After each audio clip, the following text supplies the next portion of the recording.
They say no one is above the law. But what if the real trick is that you never actually understood the law because it's written in a secret language? Not English, not slang, but a coded system designed to look familiar while binding you to rules you never agreed to. Because when you step into a courtroom, you're not in the land of plain English anymore. You've crossed over into a world ruled by language built not to serve you, but to trap you.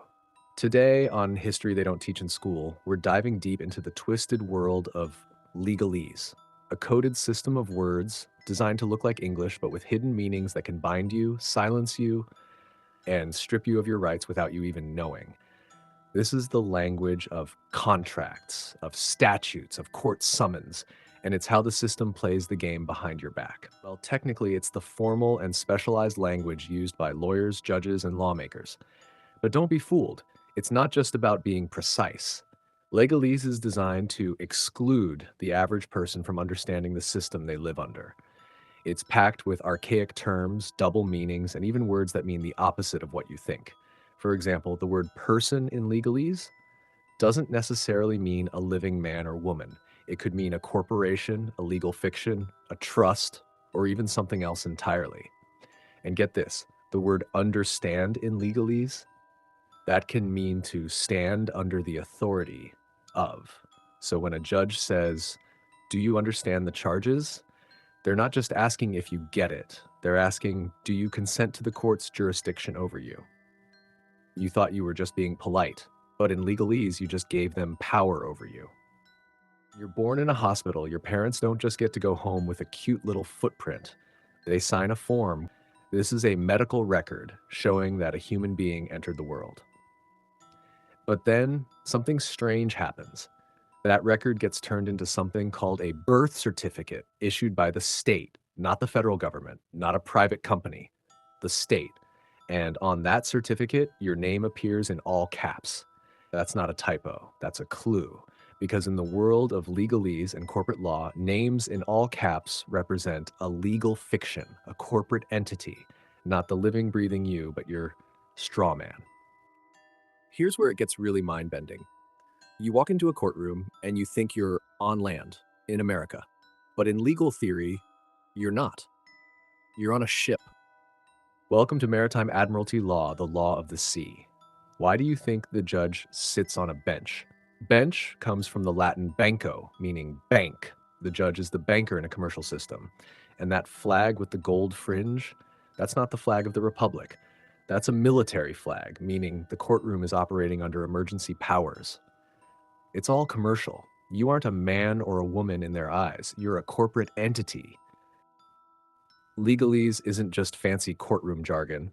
It's a spell that's been cast over generations, keeping everyday people confused, compliant, and controlled. But here's the truth. They need your consent. And most of the time, they get it because you didn't know you were giving it. Most people think courts operate under constitutional law or common law, but most modern courts operate under something called admiralty law, also known as maritime law, the law of the sea. So why does that matter? Because in maritime law, ships and cargo are assigned bills of lading, documents of ownership. And when your birth certificate is created, it acts as a similar bond. That's right, your birth certificate is converted into a financial instrument, a bonded security. The US government places a value on your straw man based on your expected lifetime productivity, and that bond is sold on international markets.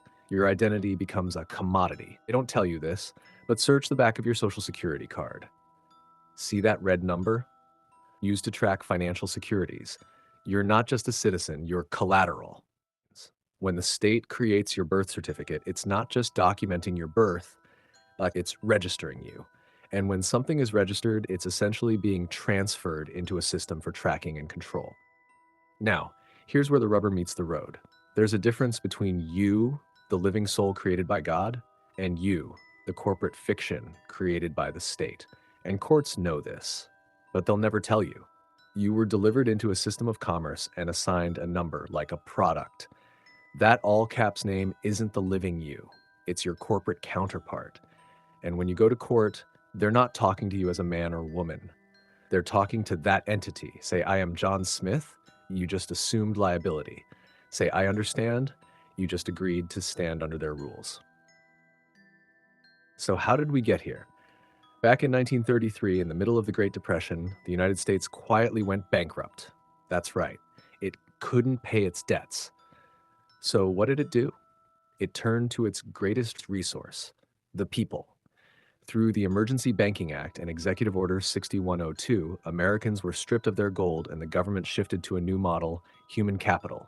Every person became a financial asset. Their labor, future taxes, and productivity were pledged as collateral to keep the system running. The birth certificate was the enrollment into this system, and most people had no idea. Every word matters. Let's decode a few of the most common traps. Here's plain English.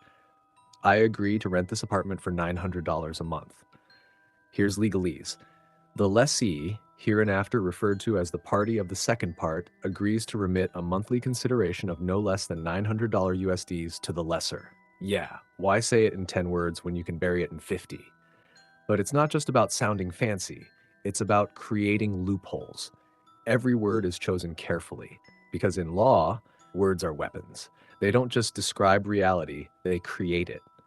When you enter a contract filled with legalese, you might not even know what you're agreeing to. Legalese is designed to sound normal while shifting power away from you. They don't need force when they have your consent. Now here's where it gets wild.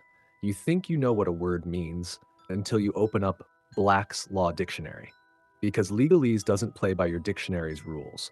For example, the word driver. You probably think that means anyone operating a vehicle, right? Wrong. In legalese, a driver is someone engaged in commerce, like a trucker transporting goods for money. So when the law says drivers must be licensed, it might not even apply to someone just commuting to work in their own car, but they won't tell you that. Or how about citizen? Sounds patriotic, right? But in legalese, a US citizen can mean someone who is subject to federal jurisdiction, which is a different status than a state national or a free inhabitant. The way you identify yourself legally can determine what rights you have or don't have. The power the system has over you, you gave it to them without realizing it. How? You clicked I agree, you signed the ticket, you answered in court, you didn't object when they asked, do you understand?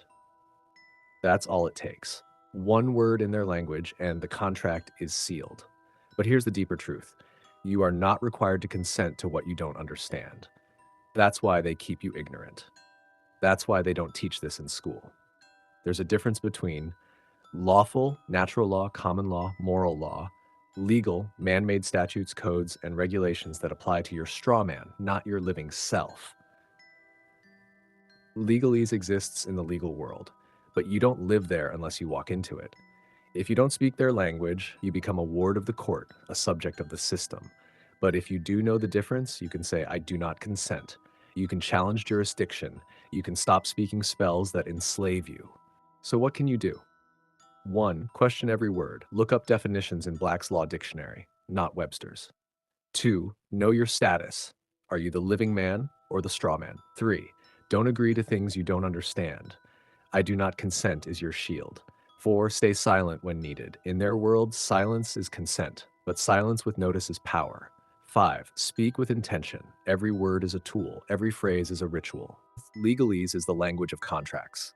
Contracts built on confusion. Confusion that creates control. But the second you learn the words, you break the spell. And when you break the spell, you walk free. Speak truth, know your words, and stay rock solid. When you sign without reading, when you speak without knowing the meaning, without truly understanding, you hand them power. But now the illusion's breaking. You're waking up. And once you start seeing legalese for what it really is, a tool of manipulation, you'll never look at a courtroom, a contract, or a cop the same way again. The game is rigged, but only if you keep playing by their rules.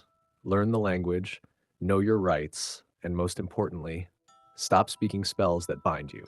Because the real law, it doesn't come from a courtroom, it comes from your creator. It's written on your heart, and no system, no lawyer can take that from you unless you let them. This has been another episode of History They Don't Teach in School. I'm Rocky Smith, and this is Rock Solid TV. If this episode opened your eyes, drop a comment and let us know. What words have you been using that might have been used against you? Smash that like button, share this with someone still under the spell, and hit subscribe. We're just getting started because the truth is no longer hidden, it's right in front of you.